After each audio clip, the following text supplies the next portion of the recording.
Mark, you've been in superb nick so far over the last 10 days. Fantastic against Kurt Mafflin, and that was pretty comprehensive against Mark Allen. Yeah, I've played well. I more or less started off the same as how I played against Kurt, straight into the Mark Allen game. Scored well when I got my chances. Long game was good, but I knew I needed to, because if I wasn't on top of my game, I'd have been going out against somebody of Mark's class. Were you particularly gratified at how well you were scoring? 3 centuries, I think you had 9 half centuries. It was so impressive. Yeah, I didn't really know. I didn't really take much notice. I knew I was playing well, but it wasn't until tonight when we was coming out for the last session that you said like I was 9-6 up and I've had 2 centuries and something like 7 breaks over 50 or 7 breaks over 60. And when you sort of hear that, you think, wow, yeah, I have played well, because if you're making 60 every frame, there's not many frames you're going to lose. So as long as I can keep doing stuff like that, and then I've got a chance. Well, speaking of having a chance, what a fantastic, intriguing match this is going to be between you and Willow. Yeah, looking forward to it. We've had some great games in the past. I get on well with him off the table. He's a great lad.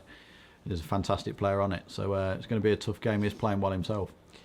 And I suspect it will be a game with a few laughs, because the good thing about both of you is no matter what's at stake, you both seem to openly enjoy a contest. So we're expecting probably a little bit of banter here and there. Yeah, possibly. But we'll try and stay focused and try and be professional as well. I mean, obviously it's a tough game for either of us. But yeah, I'm sure there'll be a little bit of banter here and there. But hopefully it's just a good game for the fans, and whoever comes out on top, let the best man win.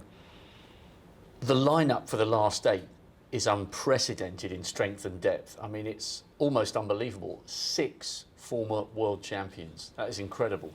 Yeah, it is incredible. Probably the strongest quarter-final lineup for many, many years. I mean, if you ask some of the pundits like Dave Ender, and I don't know anything like that happened, or if it has happened before in the past. Never, I don't not know. 6. No, so I mean, there we go. I mean, obviously it's going to be tough to even win it, so it's just one match at a time. But concentrate on Mark first. Hopefully I can play well and get through that, and we'll see from there.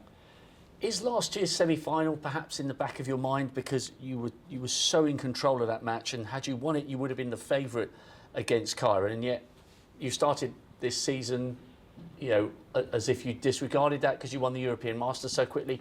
So is it in the back of your mind at all, or not really? No, not really. I mean, it sort of went after like a week or so. It was a sore one to lose because I was so close. So for a week or so, you sort of gutted a little bit. But I felt like I lost it in the middle session. I mean, I wasn't gutted the way I lost at the end, because, I mean, to be fair, I didn't really lose it. Ronnie won it from 16-14. He's played incredible, the last 3 frames.